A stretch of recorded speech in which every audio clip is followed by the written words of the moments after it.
احباب وقار، رب العالمین نے جس طرح ہم پر بے شمار عطائیں اور نوازشات فرمائی ہیں، اللہ کے خصوصی انعامات میں سے، اللہ کے خصوصی تحائف میں سے ماں باپ اللہ کا دیا ہوا ایک عظیم تحفہ ہے۔ جو بندہ ان کی قدر کرتا ہے، جو بندہ ان کی اہمیت پہچان لیتا ہے، دنیا میں ان کا خدمت گزار بن جاتا ہے، اللہ تبارک و تعالی اسے دنیا میں بھی اس نیکی کا انعام عطا فرماتا ہے اور آخرت میں بھی اللہ اس کا بے حساب اجر عطا فرمائے گا۔ کیونکہ ماں باپ کا باادب، ماں باپ کا خدمت گزار اور ماں باپ کا نافرمان، ان دونوں کو اللہ ان کے عمل کی جزا دنیا میں بھی دیتا ہے۔ اس کی جو روایات ہیں، اس کے جو دلائل ہیں، وہ آگے جا کے میں عرض کرتا ہوں کہ بے شمار ایسے واقعات ہیں کہ ماں باپ کے خدمت گزاروں کو اللہ تعالیٰ نے دنیا میں ان کا صلہ عطا فرمایا، اور بے شمار ایسے بھی واقعات ہیں کہ ماں باپ کے نافرمانوں کو اللہ تعالیٰ نے دنیا میں ان کی سزا کا کچھ حصہ عطا فرمایا۔ تو اس لیے کوشش یہ کرنی چاہیے کہ ایسے کام کریں، ماں باپ کی ایسی خدمت کریں کہ وہ دل سے راضی ہو کر اولاد کے لیے دعا فرما دیں۔ ماں باپ کے دل سے نکلی ہوئی جو دعا ہے نا، یہ انسان کا بیڑا پار کر دیتی ہے۔ کسی شخص نے بڑی کام کی بات کہی کہ جو باپ کا خدمت گزار ہے، جو باپ کا خدمت گزار ہے کبھی غریب نہیں ہوتا، اور ماں کا خدمت گزار کبھی بد نصیب نہیں ہوتا۔ یہ تو میری تیری کہی ہوئی باتیں ہیں نا۔ اصل اللہ نے جو قرآن پاک میں، رسول پاک نے جو احادیث مبارکہ میں جو ماں باپ کی شان بیان فرمائی ہے، اصل عظمت شان تو وہ ہے جو قرآن میں اللہ نے بیان فرمائی ہے۔ بہرحال میں بات کر رہا تھا کہ ایسے کام کرنے چاہیے کہ ماں باپ کی دعائیں مل جائیں، ان کو کہنے کی ضرورت نہ پڑے کہ اماں جان ابا جان آپ میرے لیے دعا کریں، بلکہ آپ کام ایسے کریں کہ وہ ہر وقت آپ کے لیے دعائیں ہی کرتے رہیں۔ اس طرح اسی والے سے حضرت سیدنا بایزید بسطامی رحمۃ اللہ تعالی علیہ، مشہور زمانہ اولیاء کرام میں سے آپ کا ایک بہت بڑا نام ہے، فرماتے ہیں کہ ایک رات بہت شدت کی سردی تھی، سخت سردیوں کی رات میں میری اماں جان نے مجھے پانی پلانے کا فرمایا، مجھے پانی پلانے کا ارشاد فرمایا۔ میں پانی لینے گیا تو میرے آنے تک والدہ کی آنکھ لگ گئی۔ اب میں نے والدہ کو جگانا مناسب نہیں سمجھا، والدہ کی نیند میں خلل آ جائے، تو میں نے اس چیز کو مد نظر رکھتے ہوئے میں نے ان کو جگایا نہیں، میں پانی لیے انتظار میں کھڑا رہا کہ جب ماں کی آنکھ کھلے گی تو ان کی خدمت میں پیش کر دوں گا۔ سبحان اللہ۔ ایسی اولاد ہونی چاہیے، ایسی نہیں ہونی چاہیے کہ آدھی آدھی رات دوستوں کے ساتھ باہر گھومتے پھرتے رہے اور آوارہ گردی کرتے رہے، 2-3 بجے رات کو آ کے ماں کی نیند خراب کریں، پھر اس سے روٹی مانگیں، پھر اس سے چائے بنوائیں، اس کا آرام خراب کریں۔ یہ ایسی اولاد تو زحمت ہے، نعمت نہیں ہے۔ ایسی اولاد تو زحمت ہے۔ اللہ تعالیٰ ایسی اولاد سے ہم سب کو محفوظ فرمائے، لیکن یہ اپنی تربیت پہ بھی ڈیپینڈ کرتا ہے۔ آپ جس طرح کا بیج لگائیں گے اسی طرح کا آپ کو پھول ملے گا۔ اگر آپ گلاب کی جو ہے نا وہ کاشت کریں گے نا تو پھول بھی آپ کو گلاب کا ہی ملے گا، اور اگر آپ سورج مکھی کا بیج لگائیں گے اور آپ کہیں کہ مجھے پھول گلاب کا مل جائے، ایسا کبھی نہیں ہوتا، نہ دنیا میں کبھی ایسا ہوا ہے۔ تو ہم اپنی اولاد کو خراب کرنے والے بھی خود ہی ہوتے ہیں۔ چھوٹی عمر میں جب بچپنے کی عمر ہوتی ہے، اس کی تربیت کا وقت ہوتا ہے، اس کی اصلاح کا وقت ہوتا ہے، تب ہم یہ بات کہتے ہیں چلے بچہ ہے ابھی بچہ ہے ابھی بچہ ہے چلو خیر ہے بڑا ہو کے صحیح ہو جائے گا، پھر بڑا ہونے تک وہ اتنا خراب ہو جاتا ہے پھر وہ کبھی بھی صحیح نہیں ہوتا۔ تو اس لیے جب اس کے خالی بھیجے میں اس کے برتن میں کچھ ڈالنے والا تھا نا، اچھا ڈالنے والا، تب آپ نے کچھ ڈالا نہیں۔ اب وہ جب سارا گند سے بھر گیا آپ کہتے ہیں یہ صاف ہو جائے، اب وہ صاف نہیں ہو سکتا، ٹھیک ہے؟ تو اس لیے جو تربیت کی عمر ہے اس میں تربیت کرنی چاہیے۔ اور بچے کی تربیت کا آغاز کب سے ہوتا ہے؟ بچے کی تربیت کا آغاز نکاح سے بھی پہلے ہو جاتا ہے۔ کیوں؟ ایک سمجھدار آدمی، ایک اچھا مسلمان اپنے لیے اچھی عورت کا انتخاب کرتا ہے، نیک عورت کا انتخاب کرتا ہے، تو گویا کہ اس پر شادی سے پہلے یہ ذمہ داری ہے کہ اچھی نیک سیرت اور اچھی صورت والی، اچھی سیرت والی، نیک متقی پرہیزگار عورت کا انتخاب کرے، تاکہ جو اس کی آنے والی نسلیں ہیں کہ جو ماں کی گود کو پہلی درسگاہ کہا گیا ہے، اس کی وہ پہلی درسگاہ پاکیزہ ہو، ڈراموں سے، فلموں سے، برے کاموں سے، گناہوں سے پاکیزہ ہو، پھر یہ نیکیوں بھری گود میں جب پرورش پائے گا تو ایسی گودوں سے پرورش پانے والے جب بچے بڑے ہوتے ہیں تو پھر ان کو خواجہ غریب نواز کہا جاتا ہے، پھر اس کو داتا صاحب کہا جاتا ہے، پھر اس کو محدث اعظم پاکستان کہا جاتا ہے۔ یہ ایسے نہیں ہے اتنے بڑے بڑے اللہ کے ولی پیدا ہو گئے، ان کی بنیاد میں ماں باپ کی نیکیاں شامل ہیں۔ اب ہمارا حال تو یہ ہے کہ ماں باپ کی اپنی عیاشیاں نہیں ختم ہوتی، ماں باپ کو بچوں کی پرواہ نہیں کہ بچہ سامنے بیٹھا اس کے سامنے آپ ننگی فلم دیکھ رہے ہیں، اس کے سامنے آپ مجرے سن رہے ہیں، گانے سن رہے ہیں، تو ایسے ماحول میں بچے کے ذہن میں گند ہی بھرے گا، کبھی اس کے ذہن میں اچھائیاں پیدا نہیں ہو سکتی۔ اگر آپ نے اپنی اولاد کو اچھا بنانا ہے تو پھر خود بھی اچھا بننا پڑے گا، اپنی اولاد کو نیک بنانا ہے تو خود بھی نیک بننا پڑے گا، بلکہ اولاد کو سکھانے کے لیے ان کے سامنے گھر میں نفل ادا کریں، نماز پڑھیں، سنتیں ادا کریں، قرآن کھول کے پڑھیں۔ آپ جو کریں گے اولاد آپ کے پیچھے پیچھے وہی کرے گا۔ جی یہ یاد رکھیں، یہ بچوں کی کیا بڑوں کی بھی فطرت ہے، ان کو جو کہو وہ نہیں کرتے، لیکن وہ جو دیکھتے ہیں وہ کرتے ہیں، ٹھیک ہے نا؟ بچے کو آپ کہیں کہ آپ نماز پڑھو، کبھی بھی نہیں پڑھے گا، لیکن آپ خود نماز پڑھ رہے ہو تو بچہ خود ہی بخود ہی آ کے اپنے بابا کے ساتھ کھڑا ہو جاتا ہے، اپنی ماما کے ساتھ کھڑا ہو جاتا ہے، میں نے نماز پڑھ لی، سجدہ کرتا ہے، کبھی وہ قرآن پڑھ رہا ہوتا ہے، کبھی وہ دعا کے لیے ہاتھ اٹھا لیتا ہے، کبھی وہ نعت پڑھ رہا ہوتا ہے۔ یہ کیا ہے؟ اس کے پیچھے ماں باپ کی تربیت ہوتی ہے، ماں باپ کے انداز ہوتے ہیں، ماں باپ کا گھر کا بنایا ہوا ماحول ہوتا ہے۔ تو اس لیے حضرت بایزید بستامی رحمۃ اللہ تعالی علیہ نے جو ماں باپ کا احترام کیا، اپنی امی جان کے نیند کا خیال کیا، تو اس کے پیچھے ان کی ماں کی تربیت ہے۔ کسی نے باہر سے آ کے ان کو نہیں سکھایا کہ ماں کو سوتے ہوئے جگانا نہیں ہے، ٹھیک ہے؟ گھر سے یہ تربیت ملی۔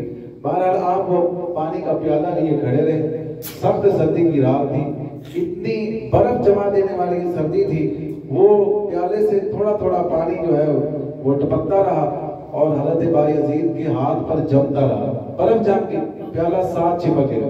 جب ماں کی آنکھ کھلی نا تو آپ نے جلدی سے پیالہ ماں کو دینا چاہا، لیکن پیالہ تو ہاتھ کے ساتھ چپک چکا تھا، لیکن جب اس کو اکھیڑا تو ساتھ میں کچھ ہاتھ کی جلد بھی ادھڑ گئی، سکین ساتھ اتر گئی اور خون بہنا شروع ہو گیا۔ ماں نے دیکھا بیٹا یہ کیا معاملہ ہے؟ آپ نے ساری بات سنائی، ماں کے دل سے دعا نکلی، ماں کے دل سے دعا نکلی، فرماتی یا اللہ میں بھی اس سے راضی ہوں، تو بھی اس سے راضی ہو جا۔ پھر اللہ تبارک و تعالیٰ نے اپنی رضا کا صحرا حضرت بایزید بستامی رحمت اللہ تعالیٰ علیہ کے سر پہ اس طرح سجایا کہ آپ کو زمانے کے ولیوں کا شہنشاہ بنا دیا ہے جی۔ لیکن پھر بھی اس طرح کی خدمت گزاری کر کے بھی بندہ ماں کا حق نہیں ادا کر سکتا، ٹھیک ہے نا؟ وحملتہ امہ، کہ ماں نے جو تجھے پیدا کرنے میں، اپنے پیٹ میں جو 9 ماہ تک رکھا اور تجھے پیدا کرنے میں اس نے جو جھٹکے برداشت کیے کہ زندگی موت کے منہ میں چلی گئی، وہ اس ایک جھٹکے کا بھی یہ بدلہ نہیں ہو سکتا۔ احادیث پڑھ کے دیکھیں آپ، ایک شخص نے اپنی ماں کو اپنے کندھوں پہ اٹھا کے گرم راستے پہ چل کے، اتنے گرم راستے کہ اگر وہاں پر گوشت رکھ دیا جائے تو وہ بھی پک جائے، ماں کو حج کرائے۔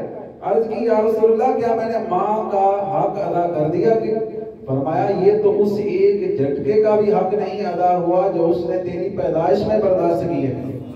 تو اس لیے کسی نے بڑی پیاری بات کہی ہے، ماں دی خدمت وچ جے بندہ ساری رات کھلوے پھر بھی اس تو ایک گھڑی دا حق ادا نہ ہوئے. اونچی بات سے کہتے ہیں یہ سمجھ آ گئی.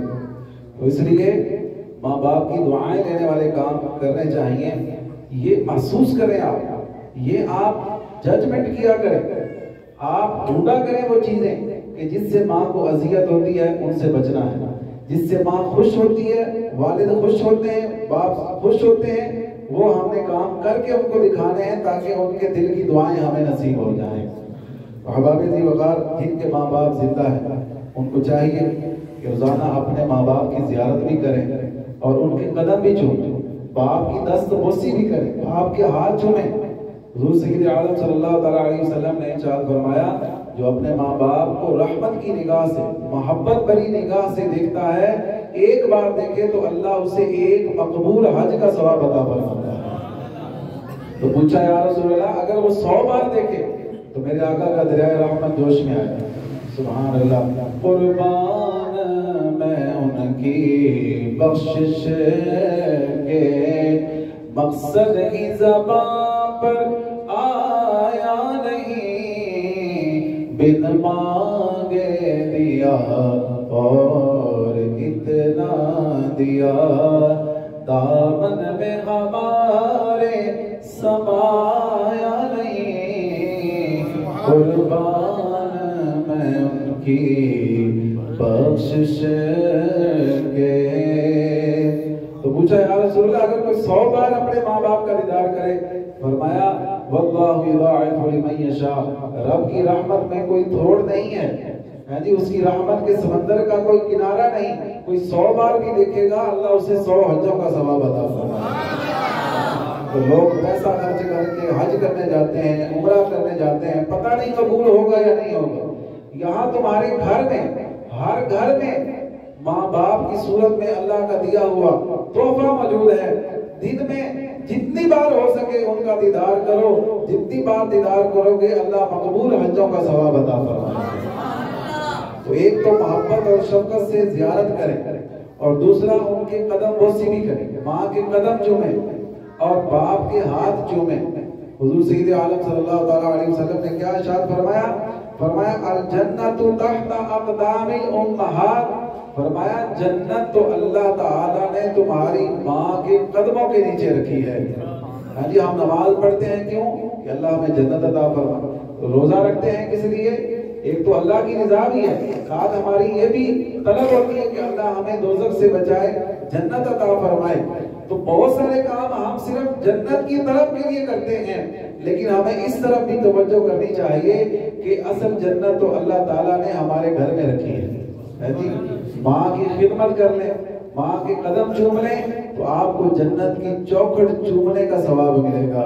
اور اگر باپ کے ہاتھ چوم لیں تو اللہ تبارک و تعالیٰ آپ کو جنتی بوسوں کا ثواب عطا فرمائے جی. تو اس لیے ماں باپ کے قدم چومنا، باپ کی خدمت کرنا، ماں کی خدمت کرنا یہ بڑی عظیم نیکی ہے. اس سے ہمیں محروم نہیں رہنا چاہیے، بلکہ اس نیکی کو کر کے اللہ تعالیٰ کی رحمتوں کا مستحق بن جانا چاہیے. اب یہاں پر میں ایک بات یہ بھی آپ سے کہنا چاہوں گا کہ جب ماں باپ بلائیں تو فوراً جواب دیا کریں.